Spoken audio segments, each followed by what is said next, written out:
Incroyable. J'ai une tête de garçon. C'est pas possible. J'en peux plus.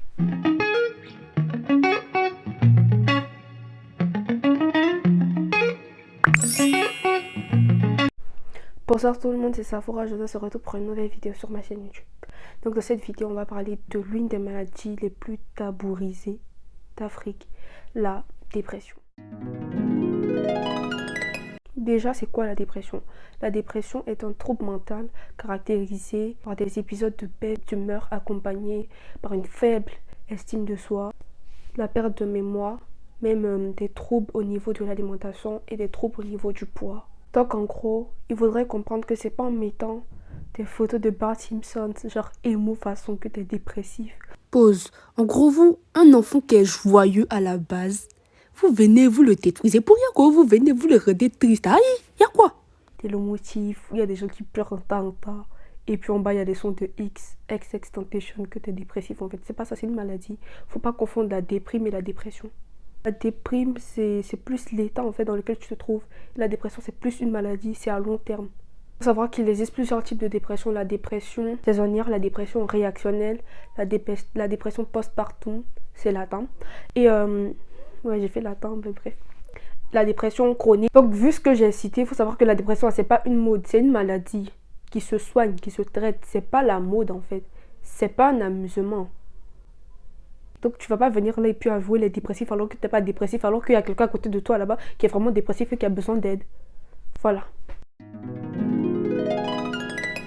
Selon l'OMS, 9 signes expriment la dépression. Mais je vais en citer quelques-uns. Enfin, les signes qui sont les plus visibles entre griffes. Donc on a une humeur triste, exprimée par la démotivation, la perte d'envie de faire les activités habituelles et aussi pleurer sans réelle motivation en fait. Genre, tu pleures alors qu'on t'a rien fait. Pour rien quand tu pleures. Aussi, la dévalorisation de soi. Tu te lances des pics, tu t'auto-piques. Tu te piques, tu te dis que tu peux rien faire. T'es bon à rien. Tu perds énormément ta confiance en soi. La culpabilisation vis-à-vis de l'entourage. Ça, tu peux souvent te dire que tu mérites pas en fait les personnes qui t'entourent. T'es une personne méchante. Tu les mérites pas. Tu sais même pas pourquoi ces personnes traînent avec toi et tout. Tu te poses des questions en fait sur toi. C'est pas des questions genre positives, hein, c'est plus dans le négatif. L'un des signes majeurs sont des pensées récurrentes à la mort et des pensées suicidaires. Donc, si tu as l'un des signes que je viens de citer, essaie d'en parler aux gens, essaie d'approcher les autres. Enfin, si tu souffres vraiment de dépression, tu ne peux pas régler cela tout seul. Si tu es au stade de la déprime aussi, il faudrait parler aux autres parce que tu ne peux pas régler tout seul. Je rappelle que c'est pas pareil pour tout le monde. Crois à l'adolescence, il y a un choc brutal. Tu dois maintenant te confronter aux réalités de la vie adulte. Surtout qu'il y a des personnes, dès qu'ils sont adolescents, on te dit ça y est, t'es adulte, même si t'es pas vraiment adulte. Genre, il y a un poids qui s'ajoute sur toi. Il faudrait que les parents sachent aussi que tout le monde n'a pas la même manière de gérer ses émotions. Des personnes qui ont un self-control et tout, mais il y a des personnes qui sont submergées par leurs émotions. Il faudrait que les parents essaient d'emmener les enfants vers le haut au lieu de tout le temps les comparer à leurs amis, aussi d'essayer de les rabaisser. En gros, toi ton ami là, il a l'école là-bas, comment il fait pour avoir ça et puis toi t'as pas? Enfin, tout le monde n'a pas le même temps de réaction, tout le monde n'a pas la même manière de réagir, d'agir, de se comporter et de percevoir les choses. Donc il faudrait pas comparer tout le monde comme ça en fait, ça sert à rien. Parce qu'après, la personne se met dans un état second et se dit que, elle est bonne à rien. Et il faut savoir aussi maîtriser ses paroles.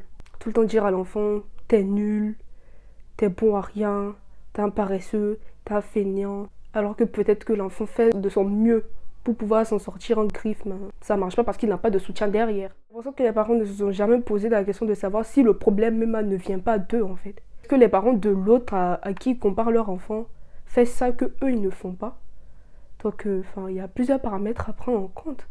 Et il faut prendre aussi le temps de discuter. C'est ça aussi, le manque de communication. Parce que nous, en Afrique, il y a l'impression qu'il y a une certaine barrière. Ton parent est là, t'es là, et il y a un gros mur. Et, la communication, ça bug. C'est plus parler de tout ce qui est école. Ouais, comment ça va à l'école, savoir tes fréquentations, et c'est tout. Mais comment tu te sens émotionnellement parlant, on s'en fout un peu. Hein. Gère ça toi-même. C'est un truc de blanc, c'est pas un truc d'Africain. Je pense qu'on ne doit pas juger les gens ou bien les blâmer si tu vois telle personne tout le temps sortir, une personne tout le temps faire telle chose qui n'est pas forcément positive. Mais je pense que ces personnes ont conscience que les choses, les actes qu'elles posent ne sont pas forcément positifs et tout. Mais c'est une manière pour elles de s'évader en fait, d'attirer l'attention. C'est une manière pour elles de te dire help, please help me. Tu vois que je fais des mauvaises choses, mais tu m'aides pas, tu me laisses m'enfoncer. Souvent, ces personnes ne savent même pas comment elles vont dire en fait que ça va pas mentalement, qu'émotionnellement, elles sont brisées. Est-ce que vous vous rendez compte? Voilà. Et pour prévenir la dépression, déjà, il faut avoir des habitudes saines, s'entourer de bonnes personnes, de personnes qui nous comprennent, de personnes qui ne nous jugent pas, des personnes qui nous acceptent comme on est et des personnes qui acceptent en fait ce qu'on fait, qui nous remettent sur le droit chemin quand on zaille.